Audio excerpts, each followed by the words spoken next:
श्री शिवाय नमस्तुभ्यं। हर हर महादेव महाराज।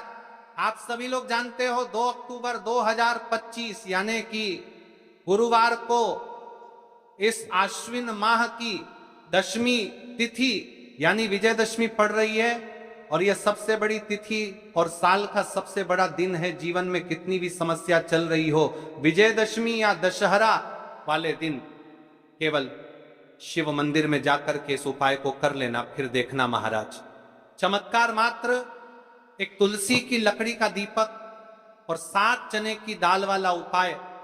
आश्विन मास की विजयदशमी है और यह सबसे बड़ी तिथि है क्योंकि यह आश्विन माह में पड़ने वाले तिथि है और यह साल का सबसे बड़ा दिन है।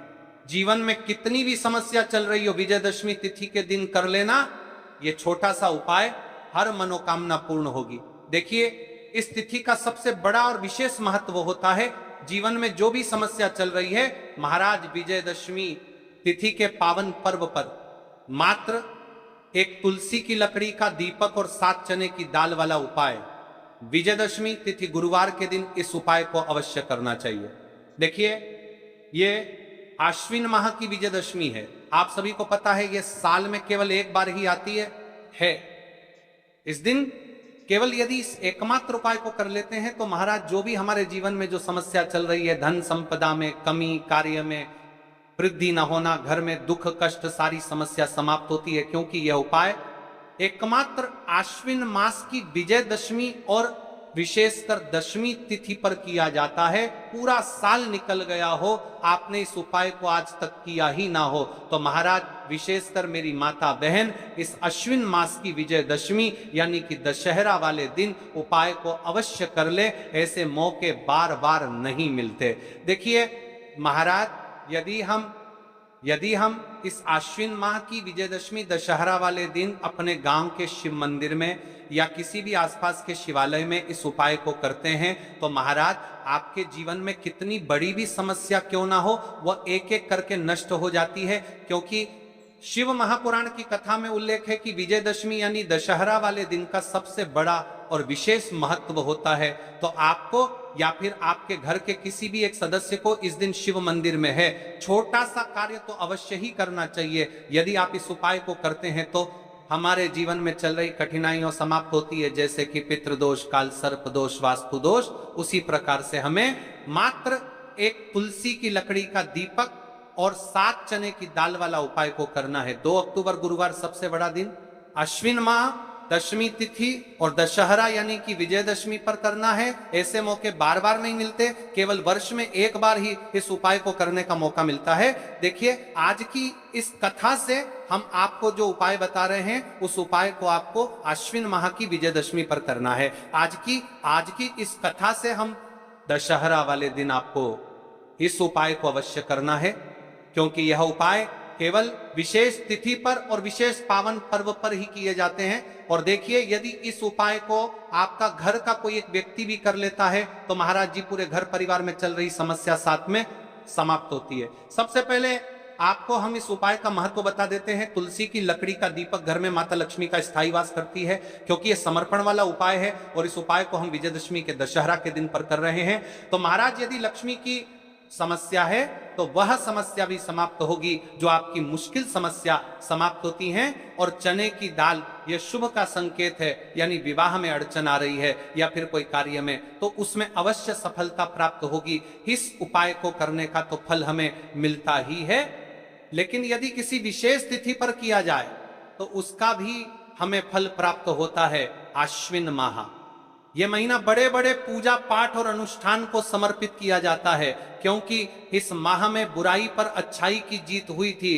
तो देखिए महाराज जी, हमने हमारी पिछली बार की कई सारी शिव महापुराण की कथाओं में आपको इस उपाय को अच्छे तरीके से बताया भी है और समझाया भी है, लेकिन आज एक बार फिर से हम आपको इस उपाय को समझाएंगे क्योंकि 2 अक्टूबर गुरुवार का दिन सबसे बड़ा और विशेष दिन है। देखिए, यदि आपने इस मात्र एक तुलसी की लकड़ी का दीपक और 7 चने की दाल वाला उपाय को कर लिया तो आपको इस उपाय का वह फल मिलेगा जिसकी आपने कभी कल्पना भी ना करी होगी। देखिए महाराज जी, जो मनोकामना बड़े बड़े पूजा पाठ से पूर्ण नहीं होती, वह केवल इस आश्विन माह की विजयदशमी, दशहरा दशमी तिथि वाले दिन मात्र एक तुलसी की लकड़ी का दीपक और 7 चने की दाल वाला उपाय को करने से पूर्ण हो जाती है। देखिए, मेरी कई सारी माताएं बहनें हैं जिन्हें पता भी नहीं है कि उनके जीवन में जो समस्या चल रही है उसका कारण क्या है, यानी कि मुख्य कारण क्या है, किस वजह से यह समस्या है। मतलब भाई, जीवन में जो अटकने आती हैं जिनका कारण अक्सर हमें पता ही नहीं चलता। देखिए महाराज, आपके जीवन में जो भी समस्या चल रही है वो कालसर्प दोष, वास्तु दोष या फिर कोई अन्य समस्या, आपके घर में माता लक्ष्मी का स्थायी वास ना होना, बार बार लड़ाई झगड़ा या फिर विवाद होना, यह सबसे बड़ी समस्या है। तो महाराज, यदि हम माता रानी के इस पावन पर्व पर, इस अश्विन माह में विजयदशमी, दशहरा दशमी तिथि के दिन इस उपाय को करते हैं तो जो भी समस्या चलिया रही है वह सारी समस्या समाप्त होती है। इस उपाय को आपको किस प्रकार करना है, सामग्री कहां से लेनी है, किस समय करना है, कैसे करना है, ठीक है, तो आपको इस कथा के अंतिम तक बने रहना है। देखिए, हम राशि से जुड़ा भाग्य भी बता रहे हैं और भाग्य में चल रही परेशानियों को भी बता रहे हैं। तो यदि आप अपनी राशि से जुड़ा भाग्य जानना चाहते हैं तो अपना नाम और अपनी राशि कमेंट बॉक्स में अवश्य लिखें। तो चलिए भक्तों, अब चलते हैं उस विशेष उपाय की तरफ जो आपको कल इस विशेष तिथि पर करना है। और इस विशेष पावन पर्व पर हम जिस उपाय की चर्चा करने जा रहे हैं वह अत्यंत ही दुर्लभ और शक्तिशाली है। यह उपाय न केवल भक्त की मनोकामनाओं को पूर्ण करता है बल्कि उसके जीवन के समस्त कष्टों का निवारण भी करता है। उपाय की सामग्री देखिए महाराज, मात्र तुलसी की लकड़ी से बना दीपक, तुलसी की लकड़ी का दीपक, तुलसी माता का वर्णन शास्त्रों में अत्यंत पवित्र माना गया है। तुलसी के बिना कोई भी पूजन अधूरा है। यद्यपि शिवजी को तुलसी अर्पित नहीं की जाती, परंतु तुलसी की लकड़ी का उपयोग जब दीपक के रूप में किया जाता है तो यह विशेष ऊर्जा उत्पन्न करती है। देखिए महाराज जी, अब हम बात कर लेते हैं सबसे पहले उपाय के बारे में। तो देखिए, तुलसी की लकड़ी का दीपक, कई सारे लोग प्रश्न करेंगे कि महाराज जी, ना ही शिव जी को तुलसी समर्पित कर सकते हैं और ना ही इस उपाय को किया जाता है। तो देखिए, इस उपाय को आपको शिव मंदिर की चौखट पर करना है। ये जो दीपक हम प्रज्वलित करेंगे ये शिव मंदिर की चौखट पर करेंगे। तुलसी का संबंध आध्यात्मिक शांति, मानसिक स्थिरता और रोगनाश से है। जब तुलसी की लकड़ी का दीपक जलता है तो घर या मंदिर के आसपास की नकारात्मकता तुरंत दूर हो जाती है। तो देखिए महाराज जी, आपको इस तुलसी की लकड़ी के दीपक के बारे में हम आपको सबसे पहले बताते हैं। हालांकि आपके तीनों उपाय को साथ में ही करना है, लेकिन सबसे पहले और प्रथम तुलसी की लकड़ी का दीपक। तो देखिए, तुलसी की लकड़ी प्राप्त करना, यदि घर में तुलसी का पौधा है तो उसकी जड़ के पास की नरम लकड़ी लेनी है। यदि घर में तुलसी का पौधा नहीं है तो बाजार से भी तुलसी की लकड़ी खरीदी जा सकती है। कई सारे घरों में तुलसी का वृक्ष नहीं होता है तो आप यह भी कर सकते हैं। ध्यान रहे, यदि आप किसी और के घर से ले रहे हैं तो उसे दक्षिणा अवश्य दें। बिना दक्षिणा के तुलसी लेना अशुभ माना जाता है। लकड़ी को तैयार करना, तुलसी की लकड़ी को छोटे टुकड़े में काटकर उसकी बत्ती बनानी है। उस बत्ती पर कपास रुई लपेटना है ताकि वह दीपक में ठीक से जल सके। अब यहां पर महाराज जी, कई सारे लोग प्रश्न करते हैं कि दीपक हमें आटे का लेना है या फिर हमें दीपक मिट्टी का लेना है। तो देखिए, आपको मिट्टी का दीपक का प्रयोग करना है क्योंकि हम तुलसी के लकड़ी के दीपक वाला उपाय कर रहे हैं। ठीक है, दीपक केवल मिट्टी का होना चाहिए।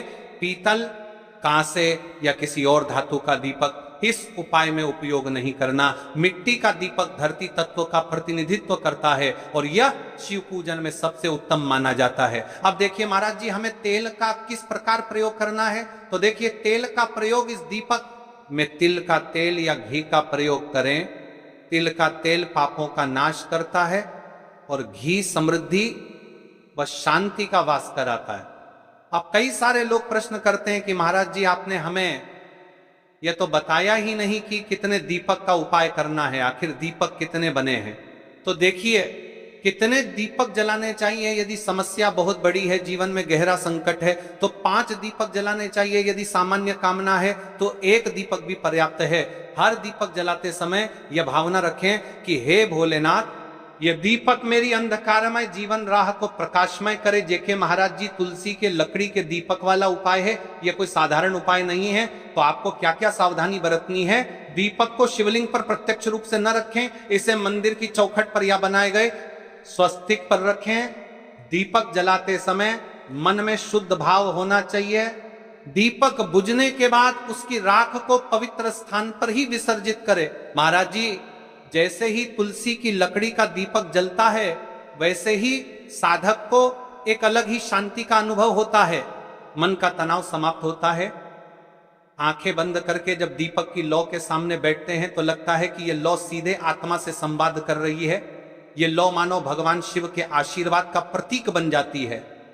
तुझे क्या भक्तों, हमने जैसा कि अभी तुलसी के लकड़ी के दीपक वाले उपाय को जाना, अब देखिए यदि आप इस उपाय को कर रहे हैं तो इसके साथ में आपको 1 चुटकी हल्दी वाला ये छोटा सा कार्य अवश्य करना चाहिए। उसके पश्चात हम जानेंगे 7 चने की दाल वाला विशेष उपाय के बारे में। तो अभी हम बात करते हैं 1 चुटकी हल्दी। देखिए महाराज जी, आपने उपाय तो कर लिया, अब हम बात कर लेते हैं 1 चुटकी हल्दी के बारे में। मतलब आपको इस 1 चुटकी हल्दी वाले उपाय को किस प्रकार करने हैं, कैसे करना है। ठीक है, घर से 1 चुटकी हल्दी लेकर चले, यदि चाहें तो उसे छोटे कागज में बांधकर या किसी छोटी डिब्बी में रख सकते हैं। मंदिर जाते समय उसे अपने साथ रखें और यह भावना रखें कि यह हल्दी मेरे घर में सौभाग्य, सुख और शांति लाएगी। शिव मंदिर में हल्दी का प्रयोग जब आप मंदिर पहुंचें और दीपक व चावल अर्पित कर लें तब हल्दी का प्रयोग करें। सबसे पहले मंदिर की चौखट या प्रांगण में हल्दी से स्वस्तिक या पा चिन्ह बनाएं।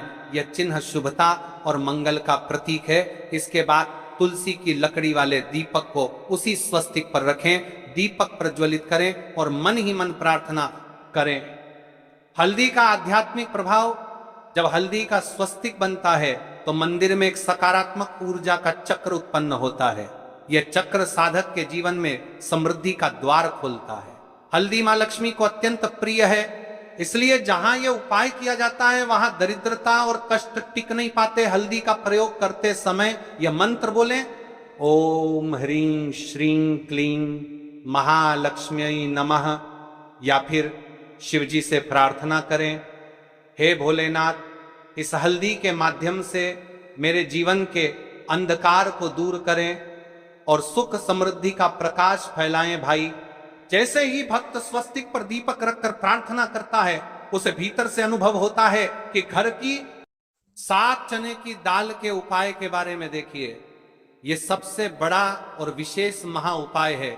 यह केवल विशेष तिथि पर ही किया जाता है और इस उपाय को केवल वह व्यक्ति कर सकते हैं जिनके जीवन में धन की समस्या है, जिनके पास पैसा आते ही रुक जाता है या कहीं अटक जाता है, जिन्हें मेहनत के बावजूद कभी आर्थिक उन्नति नहीं मिल पाती, जिन्हें बार बार कर्ज और तंगी का सामना करना पड़ता है। उन सब के लिए यह उपाय अमृत के समान है। सिर्फ 7 चने की दाल, बस इतना सा करना है और देखना भक्तों, आपके जीवन में कैसा दिव्य परिवर्तन होता है, कब और कैसे करना है।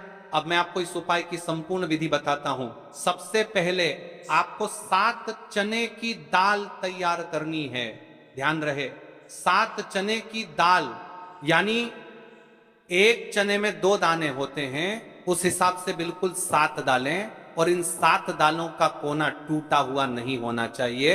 ये शुद्ध, अखंड और साफ सुथरे होने चाहिए। इस उपाय को भी आपको शिव मंदिर में ही करना है। अब बात कर लेते हैं समय के बारे में, आपको किस समय करना है। इस उपाय को करने का समय 2 प्रकार का है। सुबह का समय, प्रदोष काल का समय। सुबह आप इसे 8 बजे के बाद और 12 करके, सुबह आप इसे मातर के बाद और 12 करके, मातर के बाद और 12 करके, बाद और 12 करके, मातर के बाद और 12 करके, बाद और 12 करके, बजे से पहले कर सकते हैं, क्योंकि इस समय सूर्य पूर्ण रूप से प्रकट होते हैं और वातावरण में ऊर्जा सबसे अधिक होती है। यदि आप प्रदोष काल में करना चाहते हैं तो शाम 5 बजे से 7 बजे के बीच कर सकते हैं। इस समय भगवान शिव का विशेष पूजन काल माना जाता है। शिव मंदिर में पहुंचकर सबसे पहले शिवलिंग का जलाभिषेक करें, बेलपत्र अर्पित करें और फिर श्रद्धा भाव से अपने 7 चने की दाल भगवान शिव को अर्पित करें। याद रखें, यह उपाय केवल तभी सफल होगा जब आप इसे शुद्ध मन और पूर्ण विश्वास से करेंगे। दाल चढ़ाते समय अपने हृदय की व्यथा भगवान शिव को सुनाएं, उनसे कहें, हे भोलेनाथ, हमारे जीवन से दरिद्रता का नाश कीजिए। जेके महाराज जी, इस उपाय को आप माता रानी के समक्ष भी कर सकते हैं और भगवान विष्णु के समक्ष भी कर सकते हैं। मतलब आप किसी भी भगवान के प्रतिमा के समक्ष या उनकी फोटो के समक्ष इस उपाय को कर सकते हैं। अब देखिए, उपाय को करते समय आपको बोलना है, हमारी मनोकामना पूरी कीजिए, धन का प्रवाह हमारे जीवन में बना रहे। आपका जो ये वाला उपाय है अब यहां पर समाप्त हो जाता है। अब शिव जी को भी आप प्रसन्न कर लेते हो और साथ में गणेश जी को भी प्रसन्न कर लेते हैं। अब घर आकर के आपको छोटा सा कार्य अवश्य करना है। अब भक्तों, केवल मंदिर जाकर उपाय करना पर्याप्त नहीं है, घर लौटकर आपको एक छोटा सा कार्य भी करना होगा। घर में जो भी आपका शिवलिंग है, पिंडी है, या फिर यदि शिवलिंग नहीं है तो आपका छोटा सा मंदिर है, वहां पर जाकर भी आपको जल चढ़ाना है और भगवान को प्रणाम करना है। साथ ही घर के मुख्य द्वार पर एक दीपक प्रज्वलित करना है। यही दीपक आपके घर की लक्ष्मी को स्थिर करता है और दरिद्रता को बाहर निकाल देता है। त्र्यंबकम यजामहे सुगंधिं पुष्टिवर्धनम उर्वारुकमिव बंधनान मृत्युर्मुक्षीयमामृतात्। यदि भक्तों आपको यह हमारा उपाय अच्छा लगा हो तो चैनल को सब्सक्राइब करें और वीडियो को लाइक अवश्य करें। और हाँ, यदि आप हमारे द्वारा बताए गए रोज के उपाय देखना चाहते हैं, रोज के दिनांक के उपाय, तो आप हमारे इस चैनल को सब्सक्राइब करें और वीडियो को अन्य में आता है बहनों को शेयर अवश्य करें, ताकि वह भी इस उपाय को करें और अपने जीवन में चल रही परेशानियों को समाप्त करें और आपके ऊपर भोलेनाथ की कृपा बनी रहे। श्री शिवाय नमस्तुभ्यम। हर हर महादेव। मिलते हैं फिर एक नई वीडियो के साथ। और हाँ, कमेंट बॉक्स में अपना नाम और अपनी राशि अवश्य डालकर जाइए। हर हर महादेव। अब बात करते हैं कि इस उपाय को किस समय करना चाहिए। देखिए महाराज जी, इस उपाय को करने के दो समय बताए गए हैं, सुबह का समय, प्रदोष काल का समय। कई सारी माता बहनें सुबह के समय इस उपाय को करना चाहती है तो वह सुबह के समय इस उपाय को कर सकती है। सुबह का समय सबसे शुभ माना जाता है, विशेषकर पूजा पाठ और उपासना के लिए सुबह का समय बहुत उत्तम है। सबसे श्रेष्ठ समय सुबह 7 बजे से 8 बजे तक यदि कोई व्यस्त है और वह इस उपाय को करना चाहते हैं तो सुबह 10 बजे तक कर सकते हैं। और यदि कोई माता बहन चाहे कि वह 12 बजे से पहले कर लें तो भी माननीय। बस इतना ध्यान रखना है कि दोपहर 12 बजे से बाद नहीं होना चाहिए। अब देखिए, महाराज की बात कर लेते हैं प्रदोष काल के समय के बारे में। प्रदोष काल का समय दूसरा श्रेष्ठ समय है प्रदोष काल। प्रदोष काल का अर्थ है संध्या के समय का वह विशेष मुहूर्त, सबसे श्रेष्ठ समय। शाम 5 बजे से 6 बजे तक यदि इस समय न हो पाए तो रात 8 बजे तक कर सकते हैं। लेकिन याद रखिए, 8 बजे के बाद ये उपाय न करें। अब कई सारे लोग कमेंट करके हमसे इस समय पूछने लगते हैं कि महाराज जी आप ही बता दीजिए सबसे उत्तम समय कौन सा है, कौन सा समय चुने। जिस भी समय आपको सबसे सर्वोत्तम लगे कि मुझे इस समय इस उपाय को करना चाहिए तो आप उसे समय कर सकते हैं। इन दोनों समय सबसे सर्वोत्तम है।